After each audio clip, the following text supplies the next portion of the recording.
So much happened in this movie, and I cannot wait to talk spoilers with you guys because I got theories, especially after San Diego Comic-Con. Oh boy, do I have theories about where we're going next based on this movie. Want to talk about what's haunting you, or should we wait for a third act flashback? Well, friends, it was finally time for me to watch Deadpool 3, Deadpool and Wolverine. I watched it Sunday at San Diego Comic-Con. You may have already seen my reaction to it, which is spoiler-free. This will have spoilers, so spoiler warning in effect. Watch out, there's gonna be spoilers.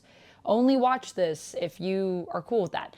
I am currently in Indianapolis getting ready for Gen Con. I think people are washing the windows. I'm seeing ropes move across the window here, so that is the thing that's happening. But I took a few moments away from the con to just come in to tell you guys my thoughts on this film. We are gonna be talking spoilers in this review, so fair warning, spoilers ahead. Whiskey dick of the claws. It's quite common in Wolverines over 40. You don't want this. I wanna start by talking about how a lot of people were frustrated about Wolverine stealing some of Deadpool's thunder. In fact, Wolverine even is the dress that I'm wearing that y'all voted I should wear to the movie, which I did do, by the way. I got some pictures there. I gotta say, I was very excited for Hugh Jackman to come back because it's just been so long. And so to answer some of that hype that people were sad about, him stealing the thunder from Deadpool, I don't think that was as much of an issue because I think we were just excited about Hugh Jackman coming back after so long. I love how they also start this film off by acknowledging the controversy that is that. I mean, I'm a big Logan fan. I loved that movie. I think that's actually my favorite X-Men movie that we've gotten is Logan. I mean, I'm also a big Wolverine fan, clearly. But yeah, I really love Logan. So it felt painful a little bit to hear that Wolverine was coming back because he just got such a perfect ending. But the cool thing is this isn't actually the same Logan, right? This is a Logan from another universe. He kind of has his own thing going on.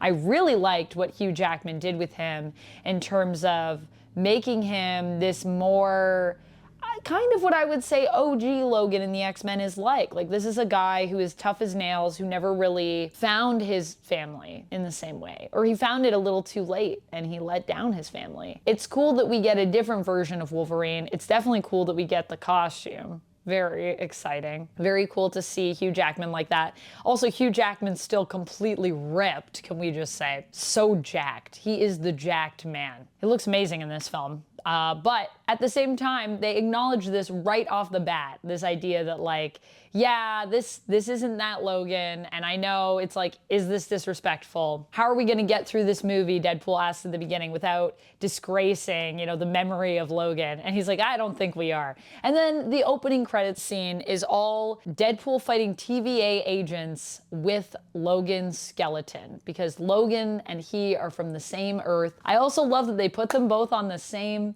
universe, which makes sense because obviously Deadpool interacts with the Fox X-Men, kind of. And so to have that all be one thing and have it be that Logan was the anchor, and so that's the reason that the world is being destroyed.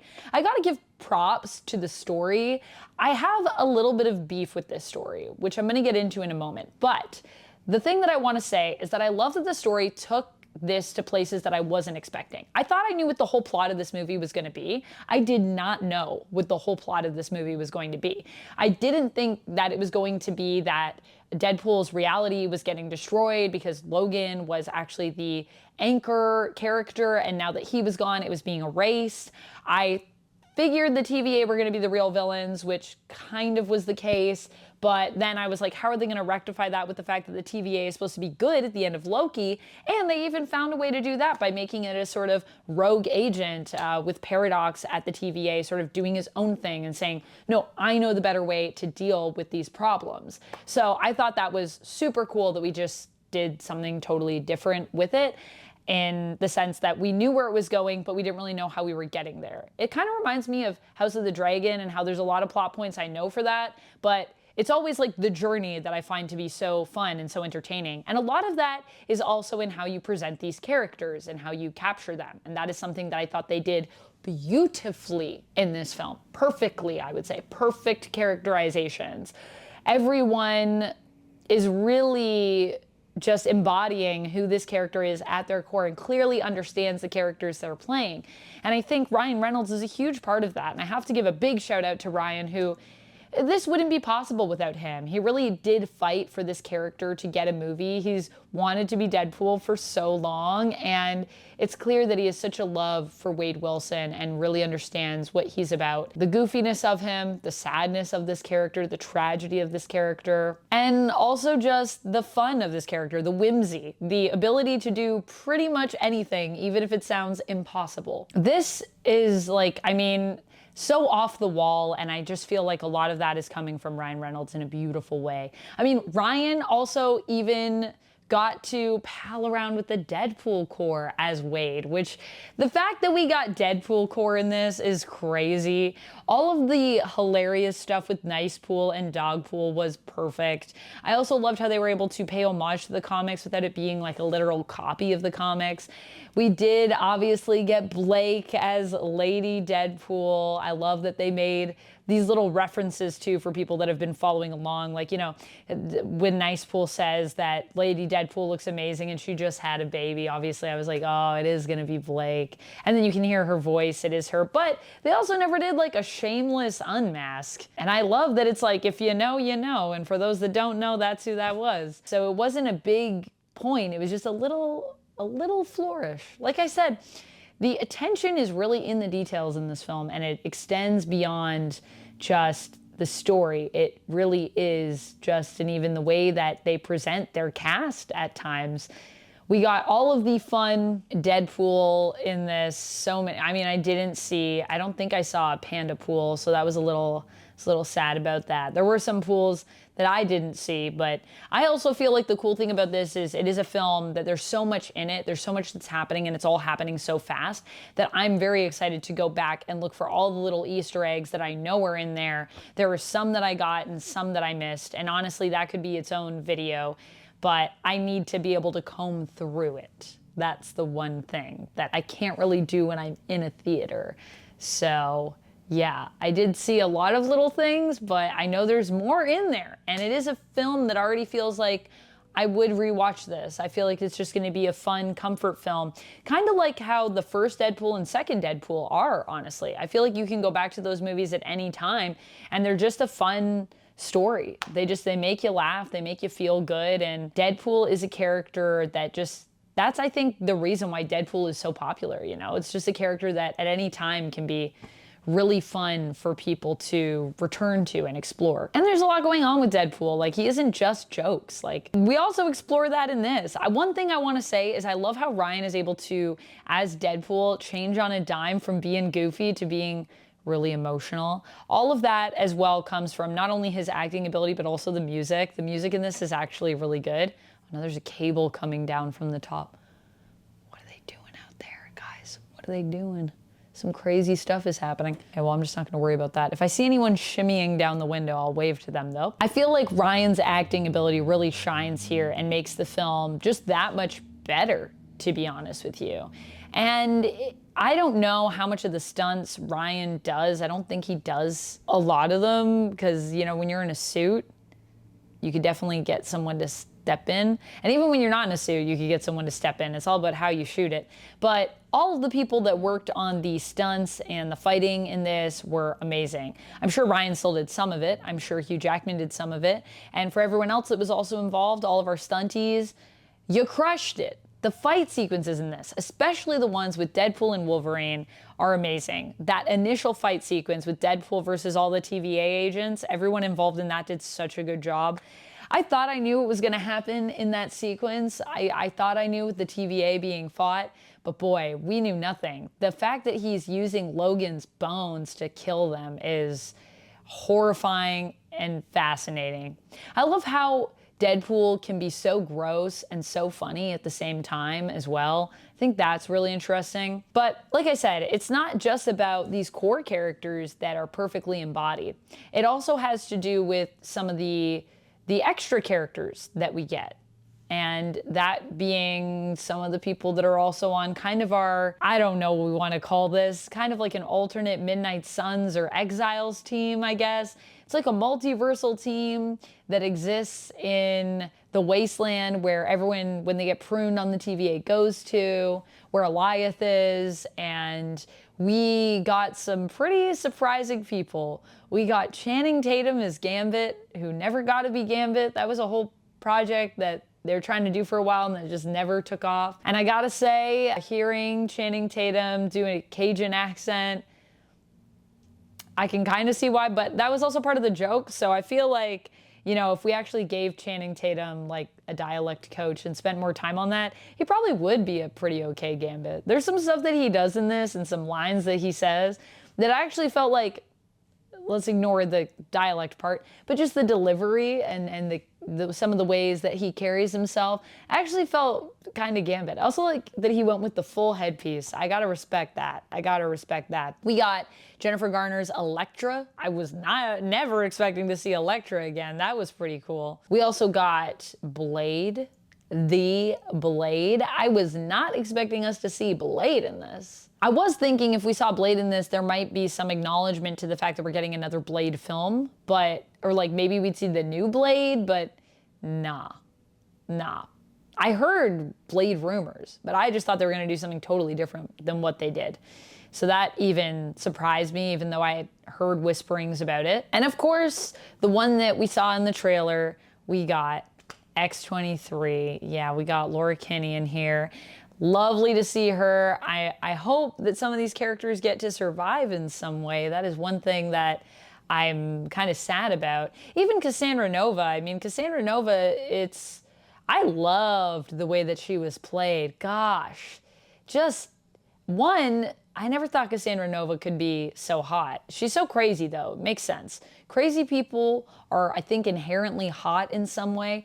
But the other element of it is that she's just so psychotic, and she's played so well in that sense of just being a complete psychopath, sociopath. I think she's like, wait, no, I think she's a sociopath. She just doesn't care about anybody else. She has no empathy, and they really leaned into all of that with her. And they did the thing. They did the hand thing. Oh, it was so good.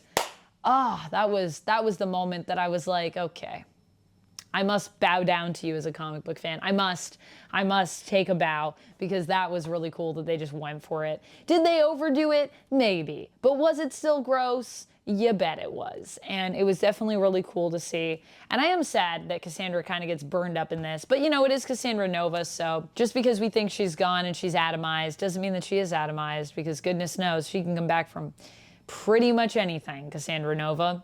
Actually, I was talking about a theory about her maybe being involved in the From the Ashes stuff, and I remember someone in the comments was saying that, you know, Cassandra Nova has been like stranded, and I was like, yes, this is true. However, it is Cassandra Nova, and does she always come back? You bet she does. So I kind of hope that she isn't completely gone. But at the same time, I think they did her well in this film. So even if she is a one and done villain, it was fun to see her here, and I'm glad that she wasn't the villain and that she was just a part of it. Made a lot of sense. Pretty cool also seeing the Fantastic Four, getting Johnny in here, Johnny Storm as a Human Torch. We thought we were gonna get Captain America, and I really thought they were gonna do it, because I felt like they were making a lot of allusions here to this amazing team up. You know, we have the good, the bad, and the ugly, which is from the comics, and we get Captain America, Deadpool, and Wolverine together, and they are fabulous together, really fun, dynamic. So I really thought they were gonna do that, but then they surprised me. I think everyone got surprised. And there were some cameos in here that people were so certain of that didn't happen, and I'm glad that some things we just got wrong. Like, a lot of people thought we were gonna be getting some different actors as Wolverine throughout, and then we only got Henry Cavill, and I think that that was fun and smart and good. I liked how every other Wolverine was just Hugh Jackman as that Wolverine. I love that we got a Patch acknowledgement here, and that Hugh Jackman got to be Patch. There's just so much in this film to love. I can't emphasize enough how much I love the way all of these characters were portrayed. I think the plot is fun. It kept us on our toes.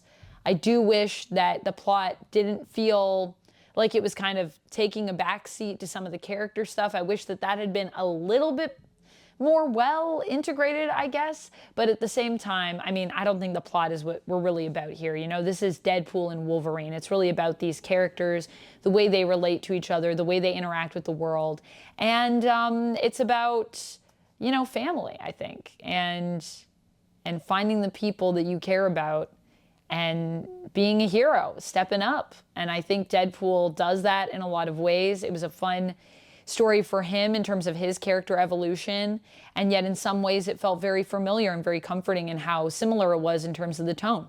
So overall, I would say for Deadpool and Wolverine, man, I don't know. I kind of want to give it a 9.5 now that I've talked about all of the things that they just really crushed with it. Do I give it a 9.5? I know we don't do halves here, but I think I'm going to give it a 9.5. It's almost perfect. It's really good. I can't wait to watch it again, honestly. I can't wait to watch it again. I need to dress up in my Deadpool onesie next time I go so I can show support for both my guys, because although a lot of people think that I love Wolverine over Deadpool, I definitely do not. And I have read just as much Deadpool as I have Wolverine. I love Deadpool just as much as I love Wolverine, but, you know, what can I say? This dress. I don't have a Deadpool dress. Someone make a Deadpool dress so I can wear it. So that's where I'm at with this one, friends. I hope you enjoyed. Let me know your thoughts in the comments below. I know I didn't get to talk about every single detail in this film. There's just not enough time in one review to do that. But if there is something specific in the movie you'd love to see me do a deep dive on in terms of a story that was referred to perhaps from the comics or a character or something like that, please let me know in the comments. Let me know what you're thinking. I hope you enjoyed it. And if you didn't, let me know why. Because I'm sure there are some people that this isn't going to be it for them, and that's okay too. We encourage discussion here. Let's all be respectful. We can have different opinions. We're all nerds. We all love comics, and we all love comic-related things. So you're welcome in my space. Just be respectful and let's discuss. That's it for me. I'll see you next time. And until then, friends, stay nerdy. Bye. Okay, one thing I forgot to talk about. I just wanted to acknowledge the fact that I'm wondering if Deadpool will join the Avengers or if we'll see him moving forward in some other stuff, or even this version of Wolverine. Or, I mean, everyone's left in such a great spot at the end of the movie. Everyone's fine for the most part. And I'm just wondering what that means for the future. Will we see Peter again? Because they don't really leave it like this is the last time we'll see Deadpool. But at the same time, I don't think they're going to do any Deadpool movies. And there's so many allusions to the rest of the MCU, like Deadpool actually applying and having an interview with Happy and wanting to join the Avengers. I'm just wondering if somewhere in the multiverse there is room for Deadpool to come in to the main continuity at times and leave his universe. I feel like things are going to be getting a lot more multiversal with what they announced at San Diego Comic-Con with Doom and Robert Downey Jr. playing Doom, and the idea that we're heading towards Secret Wars for sure, and that's still cemented. I just think there's going to be a lot of opportunity for us to see more mashups and see other worlds coming into it. So I would not be surprised if we see some of this cast again, and I'm also excited if that's what they decide to do. I hope it is. I hope it is what they decide to do. We'll see, I guess.